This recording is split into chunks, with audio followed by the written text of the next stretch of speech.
Hello everyone, welcome to Avis Lifestyle. Avis Lifestyle சேனலுக்கு புதுசா வந்திருக்கீங்க அப்படின்னா மறக்காம சப்ஸ்கிரைப் பண்ணிட்டு அப்படியே பக்கத்துல இருக்க பெல் ஐகானையும் கிளிக் பண்ணிக்கங்க. அப்பதான் நான் அப்பப்ப போடக்கூடிய வீடியோஸ் உங்களுக்கு நோட்டிபிகேஷன்ல வரும். இன்னைக்கு நம்ம நெல்லிக்காய் ஊறுகாய் எப்படி பண்றதுன்னு பார்க்க போறோங்க. அதுக்கு பெரிய நெல்லிக்காய் எடுத்து நல்லா கழுவி சுத்தம் பண்ணிட்டு நல்லா ஒரு டவல் வச்சு தொடச்சி ஈரம் இல்லாமல் வச்சுக்கோங்க.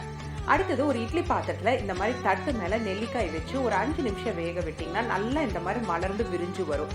அப்போ நெல்லிக்காய் வெந்துருச்சுன்னு அர்த்தங்க. நம்ம ஃப்ளேம் ஆஃப் பண்ணிடலாம். இப்போ இதை எடுத்து ஒரு நல்ல அகலமான தட்டில் போட்டு ஆற விட்டுறலாங்க. இப்போ ஒரு கடாயில் 1 ஸ்பூன் அளவுக்கு கடுகு போட்டுக்கலாம். ஃப்ளேமை நல்லா சிம்மில் வச்சுட்டு கடுகு நல்லா பொரிய விடுங்க. இந்த மாதிரி கடுகு நல்லா பொரிஞ்சு வந்ததுக்கப்புறம் அதை மிக்சி ஜாரில் மாற்றிருக்கலாம்.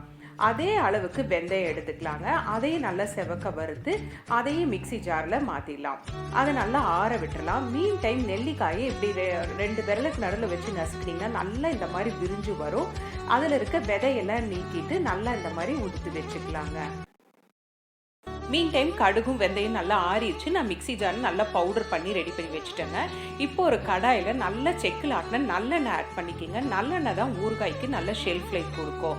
நல்லா 1 ஸ்பூன் அளவுக்கு கடுகும் கொஞ்சம் பெருங்காயம் போட்டு ஃப்ளேம் ஆஃப் பண்ணதுக்கு அப்புறமா ஒரு 1½ டேபிள் ஸ்பூன் அளவுக்கு தனி மிளகாத்தூள் ஆட் பண்ணிக்கிங்க.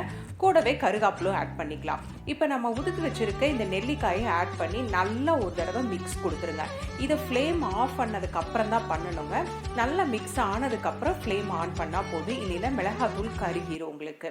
நல்லா கொஞ்சம் எண்ணெய் பிரிஞ்சு வர அளவுக்கு நெல்லிக்காய் வெந்ததுக்கு அப்புறமா நம்ம அரைச்சி வச்சுருக்க பொடியும் ஆட் பண்ணி நல்லா ஒரு 2 தடவை மிக்ஸ் கொடுத்ததுக்கு அப்புறமா நம்ம கல் உப்பை பொடி பண்ணி வச்சுருக்கேன், அதையும் ஆட் பண்ணிட்டேன்.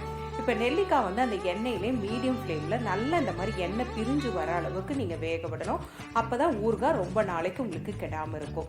சூப்பராக எம்மியான நெல்லிக்காய் ஊறுகாய் ரெடி. மறக்காமல் உங்கள் வீட்டில் செஞ்சு பார்த்துட்டு எப்படி இருக்குன்னு எனக்கு கமெண்ட் செக்ஷனில் சொல்லுங்கள். மறக்காமல் அவிஸ் லைஃப்ஸ்டைல் சேனலை சப்ஸ்கிரைப் பண்ணுங்கள். உங்கள் ஃப்ரெண்ட்ஸ் அண்ட் ஃபேமிலி மெம்பர்ஸோடையும் ஷேர் பண்ணுங்கள். Life is beautiful. Enjoy to the core.